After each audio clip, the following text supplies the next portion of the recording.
Jala wa ajaluhu ingkang agung kang maha suci, kabundung ganjaran sekatae makhluk. Amung Allah kang kuasa, jodoh pati ora kena den singkiri, pinanggi nom lan tua.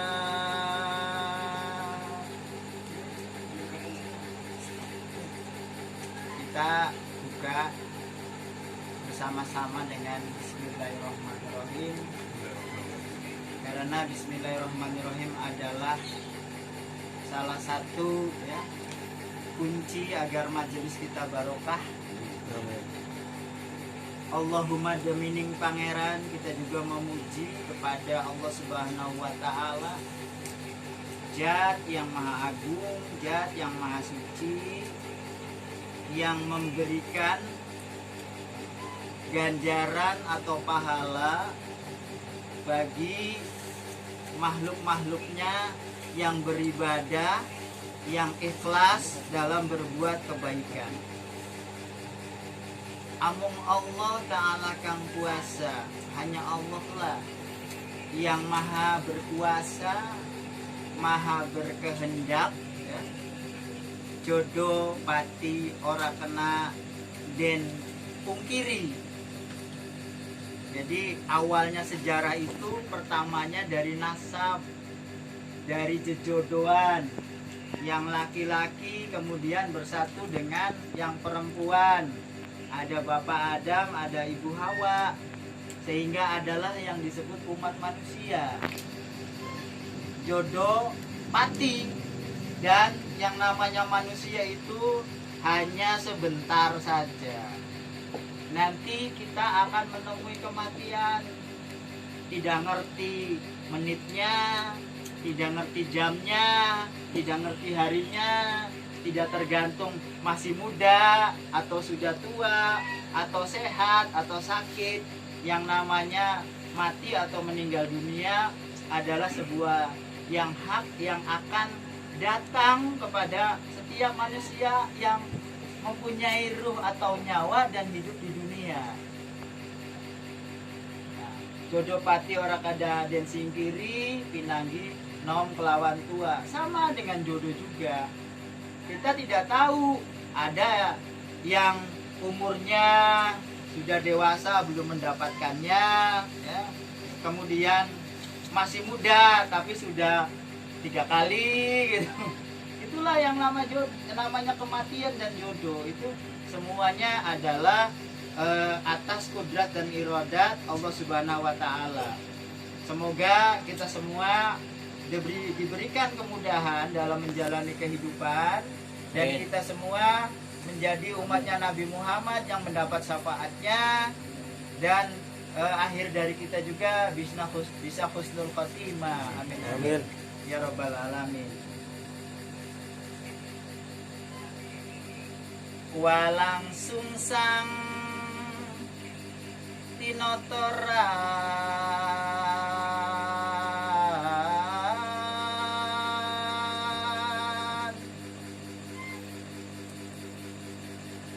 sesanti sehdatul kafi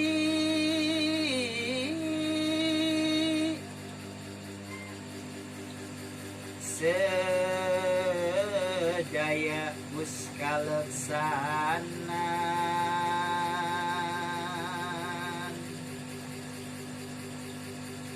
dedukuh kebon pesisir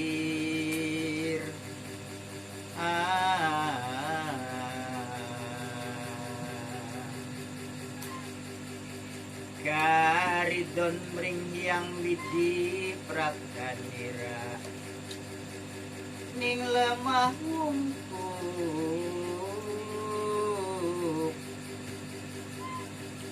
dumugi ring witana katelah carubane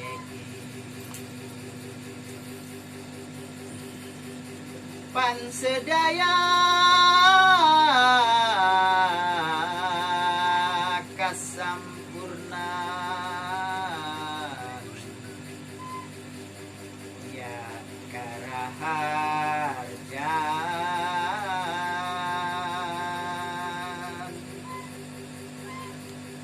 kalau di Cirebon itu ada senggaknya. Solali, solali, solate ajali, solali, solali, solawate ajalali. Jadi kisah leluhur kita itu dimulai oleh seorang pemuda. Tadi lagunya Sinom. Sinom itu artinya muda. Jadi orang mudalah adalah generasi tumpuan harapan bangsa. Kita kenal yang namanya Sumpah Pemuda, itu orang muda. Orang muda itu membuat perubahan, bukan orang tua. Orang tua itu memberi dorongan dari belakang. Pelakunya adalah orang muda. Dan pemuda yang akan kita bicarakan, karena perhidupnya itu bisa kita contoh ya, karena kita keturunannya adalah Pangeran Walang Sungsang. Walang Sungsang tinotoran. Dikisahkan adalah ada seorang pemuda yang bernama Walang Sungsang. Beliau adalah ya, putra dari raja besar dari Pajajaran, yaitu Prabu Siliwangi. Dari hasil pernikahannya dengan seorang putri dari Singapura yang bernama Nimas Ratu Subang Larang atau Nimas Ratu Subang Keranjang. Singkat cerita, Pangeran Walang Sungsang ini keluar dari istana. Kemudian mulailah mereka atau seorang pemuda ini menunjukkan pada dirinya, aku akan besar bukan dari keraton, aku besar bukan dari kebesaran dari orang tuaku yang raja besar, tapi aku bisa besar dengan segala semangatku, upadayaku ya. Aku berbakti, berbuat baik, sehingga kita kenal Walang Sungsang sebagai tokoh pendiri Cirebon. Tinotoran. Yang namanya pangeran biasanya nyantai, bajunya keren. Nah, ini ada pangeran Raja Pajajaran, raja besar, ya. Di istana hidupnya enak, keluar istana, naik turun gunung, dari guru ke guru, dari guru bangsa sebelum Islam sampai ketemu guru sejatinya yang beragama Islam, yaitu Syekh Nurjati atau Syekh Zatul Kafi. Ketika itu Pangeran Walang Sungsang tinotoran. Tinotoran itu artinya mau bekerja, membabat hutan. Karena Cirebon yang sekarang jadi kota Cirebon, yang sekarang ada Keraton Kanoman, ada Kasepuan, ada Kacerbonan, ada Kaprabonan, dulunya adalah hutan alang-alang, hutan kecil di pesisir pantai Cirebon. Nah, kenapa sang pangeran ini mau capek-capek tinotoran? Itu tadi, sesanti Zatul Kafi, memenuhi perintah dari gurunya, yaitu Zatul Kafi, bahwa Pangeran Walang Sungsang itu mencari kebenaran yang hakiki, bertanya kepada guru, dari satu guru ke guru yang lain, mendapat ijazah ya. Itu untuk apa? Untuk supaya beliau ini menjadi insan yang matang, manusia yang mempunyai nilai kemanusiaan. Bertanya, bukan hanya satu guru. Ada Sang Hyang Bango, ada Sang Hyang Danuwarsi. Sampailah akhirnya ketemukan dengan seorang guru yang memberikan jalan, yaitu Syekh Zatul Kafi atau Syekh Nurjati. Beliau belajar di pesantren Amparan Jati, ilmu fikih, usul fikih, balaghah, nahwu shorof, semua ilmu tentang agama Islam dipelajarinya dengan semangat, dengan kesungguhan, sehingga akhirnya ya, sang pangeran bisa menamatkan pelajarannya, diberikan kemudahan, kepahaman ilmu agama lahir dan batin. Ketika semua sudah disampaikan oleh Syekh Nurjati, Syekh Nurjati memanggil muridnya, "Wahai Ananda Walang Sungsang, nggih Rama Guru, aku sebagai gurumu sudah mengajarkan apa yang aku miliki, ilmu yang saya punya. Semuanya sudah saya serahkan. Saya sudah ajarkan kepada dirimu sehingga dirimu paham lahir dan batin. Tapi ketahuilah wahai Walang Sungsang muridku, yang namanya ilmu, apalagi ilmu agama, itu bukan hanya cukup kamu bicarakan di mimbar-mimbar saja, di majelis-majelis saja. Tetapi yang namanya ilmu, apalagi ilmu agama Islam, kamu harus amalkan dengan laku perbuatanmu. Kamu amalkan semua yang diajarkan olehku, syiarkan kepada seluruh manusia, karena Islam itu rahmatan lil alamin, agar manusia bisa merasakan nikmatnya iman dan bisa merasakan nikmatnya Islam.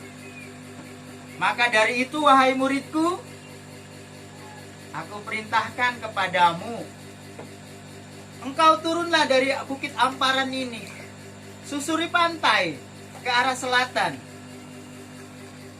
Carilah sebuah tempat, di mana tempat itu kamu gunakan untuk mengamalkan apa yang sudah diajarkan oleh.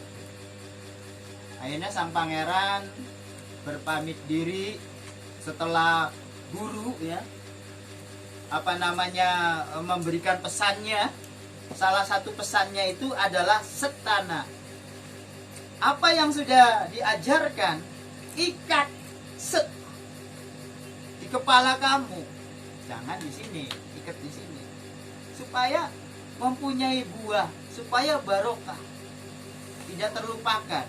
Akhirnya sang pangeran turun dari Bukit Amparan, berjalan sekitar 5 kilo. Jadi 5 kilo itu jarak dari Gunung Amparan Jati, tempatnya Syekh Nurjati ya, sampai ke Witana Keraton Kanoman. Kalau jarak Belanda di kantor pos itu 6,5 kilo. Bukan 8 kilo. 6,5 di patoknya. Kalau pas di Bengkolan Gunung Jati itu ada patok jalan 6,5. Itu. Jadi sampai di situ Pangeran Walang Sungsang dengan totor itu yang tadinya alas. Dan pada saat itu konon ya Cirebon masih sepi dari penduduk. Salah satu bangunan yang ditemui oleh Pangeran Walang Sungsang adalah Balai Witana yang sekarang berada di belakang ya, atau di sebelah selatan Mande Mastaka Keraton Kanoman. Itu namanya Mande Witana. Itulah 0 km Cirebon pertama kali adanya rumah awit ana. Asal muasalnya rumah di Cirebon adalah rumahnya Ki Danusela atau Ki Gedeng Pengalang-alang, yang pada waktu itu rumah itu ditunggu oleh Ki Gedeng Alang-alang, istrinya, dan putri sematawayangnya.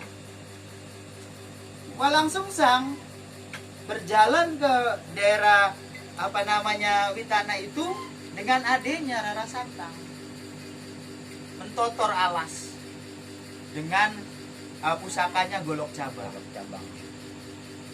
Golok cabang ini kalau diceritakan panjang ya, karena bisa jalan sendiri, itu sebetulnya bukan seperti itu, adalah suatu sistem. Seorang pemimpin itu hanya ini sudah jalan gitu, beres gitu. Abah merintah langsung beres Bang. Itu sistem sebetulnya. Sistem apa? Sistem Islam. 2 kalimat syahadat, asyhadu alla ilaha illallah wa asyhadu anna Muhammadan, itu golok cabang. Yang nanti lebih panjang ada pada bendera Macanari.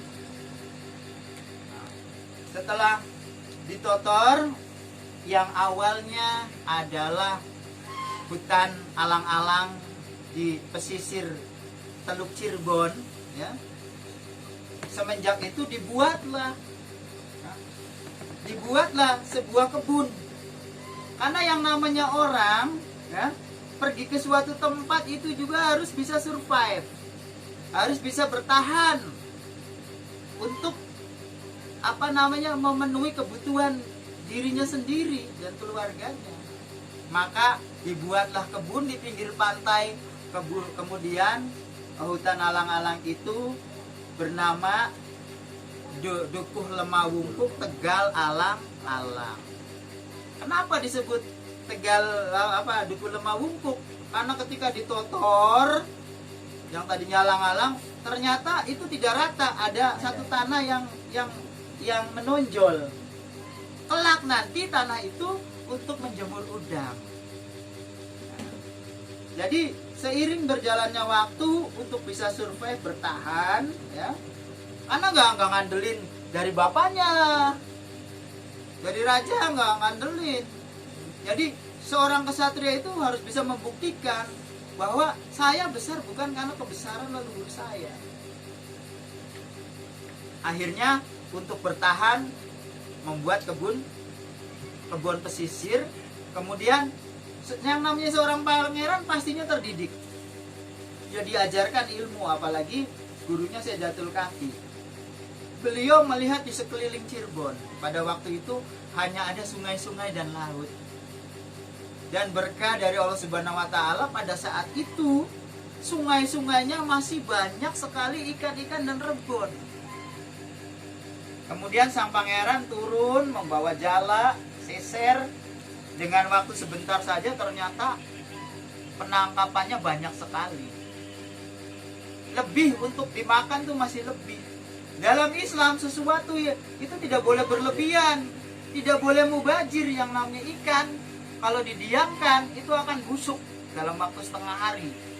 Karena Walang Sungsang itu kesatria yang sudah terdidik, ikan-ikan tersebut kemudian dijemur pada yang namanya lemah bungkuk itu, ya, supaya kadar airnya turun dengan sinar matahari langsung. Nah, setelah kadar airnya turun, ya, supaya awet, ya, diambillah yang namanya lupang dan alu dari batu yang sekarang konon masih disimpan di alun-alun Kanoman di samping Siti Hinggil itu masih ada lupang alunya. Nah, ikan dan rebon yang sudah agak kering itu kemudian ditaruh di lumpang, diambillah alu batu. Cerup, cerup, cerup. Masih ada air sih, jadi kalau ada air tuh bunyinya tuh cerup, cerup, cerup. Nah, kalau sekarang mungkin pakai blender, bunyinya selesai. Kalau dulu cerup, cerup, bahannya dari ikan dan rebon. Sejak itulah muncul yang namanya kata Cirebon. Cirebon. Air rebon. Setelah itu, ya, diperes, ada airnya. Terus ampasnya juga ternyata masih memiliki aroma, ya. Nah, singkat cerita, ternyata apa yang dilakukan oleh Pangeran Walang Sungsang itu terpantau oleh pemerintah Pajajaran yang pada waktu itu bermarkas di Palimanan atau Raja Galuh. Jadi Cirebon itu menurut Mama Sulaiman Sulandenangrat itu adalah pantai Palimanan. Pantai Palimanan. Karena bupatinya ada di Palimanan, di Patikiban. Dan gubernurnya ada di Raja Galuh, Cakraningrat atau Jayaningrat. Nah, jadi pada saat itu, ya, ada kunjungan. Ini siapa ini? Membuat pemukiman tidak lapor kepadaku sebagai penguasa. Akhirnya para pembesar-pembesar Sunda itu, ya, menginspeksi ke kebun pesisir Lemawungkuk Tegal Alang-alang. Zaman dulu mungkin naiknya kuda, ya.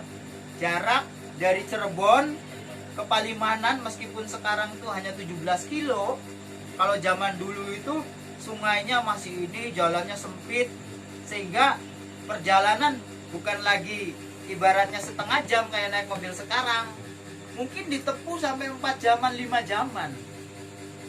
Satu, berangkat dari sana sudah marah pejabat, ada orang membuat pemukiman tidak lapor, sudah marah pejabat.